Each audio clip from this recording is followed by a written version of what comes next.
Olá a todos, quero cumprimentá-los com a graça e a paz de nosso Senhor Jesus Cristo. Eu quero te convidar a refletir comigo no segundo livro de Reis, capítulo de número 17, versos 27 a 29. A palavra de Deus diz assim: Então o rei da Assíria mandou dizer: Levai para lá um dos sacerdotes que de lá trouxestes, que ele vá e lá habite, e lhes ensine a maneira de servir o Deus da terra. Foi, pois, um dos sacerdotes que haviam levado de Samaria e habitou em Betel, e lhes ensinava como deviam temer o Senhor. Porém, cada nação fez ainda os seus próprios deuses nas cidades em que habitava, e os puseram nos santuários dos altos que os samaritanos tinham feito. Refletiremos a respeito do tema: a quem devemos temer? O que acontece? Nós podemos perceber, diante desse relato, que é o rei da Síria, então, quem está providenciando o envio de um sacerdote israelita para ensinar os novos habitantes do território de Israel como deveriam temer o Senhor. E por que isso acontece? Simplesmente porque o povo de Israel, além de não ter obedecido a Deus, ter demonstrado temor completo a Deus, começaram também a imitar todos os costumes daquelas nações, daqueles povos que habitavam na terra da promessa. Esse povo chega a um absurdo, o povo de Israel, a ponto de começar, inclusive, a sacrificar seus próprios filhos.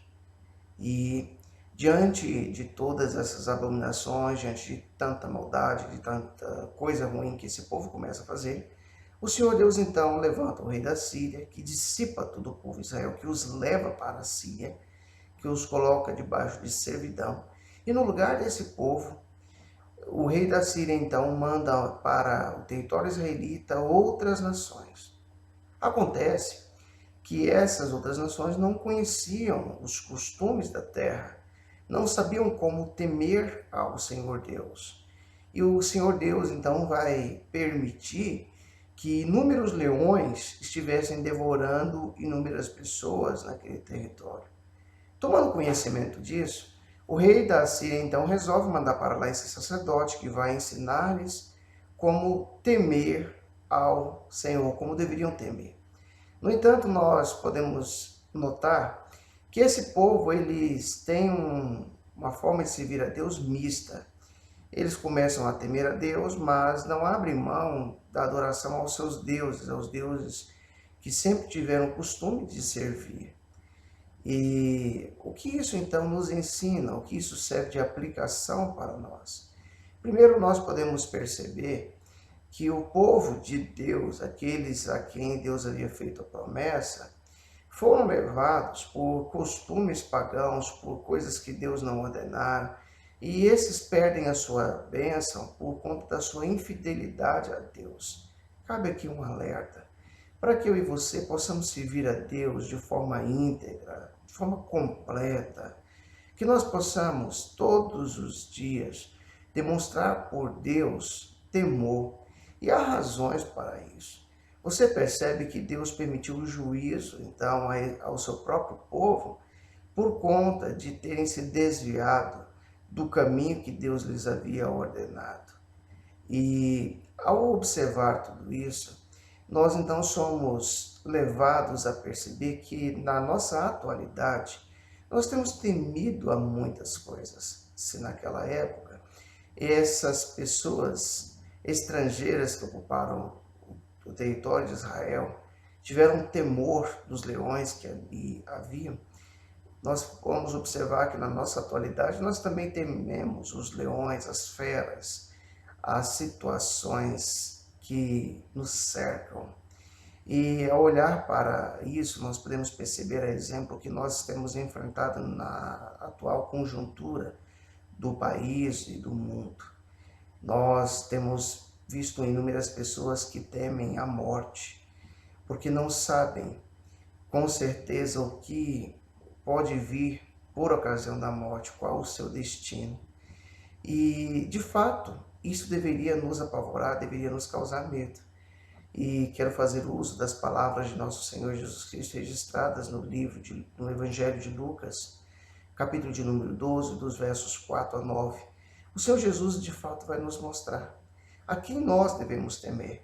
Nós não devemos temer as circunstâncias, não devemos temer aos homens, não devemos temer as coisas que muitas vezes nós passamos no nosso dia a dia, no nosso cotidiano, que independente de quais sejam, mas nós devemos temer a Deus. E há uma razão pela qual eu e você devemos temer de fato a Deus. Jesus então ensina: digo-vos, pois, amigos meus, não temais os que matam o corpo, e depois disso nada mais podem fazer. Eu, porém, vos mostrarei a quem deveis temer. Temei aquele que, depois de matar, tem poder para lançar no inferno. Sim, digo-vos, a esse deveis temer. Não vendem 5 pardais por 2 asses? Entretanto, nenhum deles está em esquecimento diante de Deus. Até os cabelos da vossa cabeça estão contados. Não temais, bem mais valeis vós do que muitos pardais. Digo-vos ainda, todo aquele que me confessar diante dos homens, também o Filho do Homem o confessará diante dos anjos de Deus. Mas o que me negar diante dos homens será negado diante dos anjos de Deus. Então Jesus nos indica, nos orienta, nos ensina a quem nós devemos temer. Se os filhos de Israel tivessem demonstrado esse temor a Deus, àquele que tem poder para lançar no inferno, certamente eles não teriam vivido o inferno existencial de suas vidas, não teriam ido para a Síria, não teriam visto essa devastação de seu país. Que nós possamos olhar para esse texto e refletir se nós, de fato, temos demonstrado esse completo temor a Deus. E eu pergunto, a quem devemos temer? Que nós possamos pensar a respeito.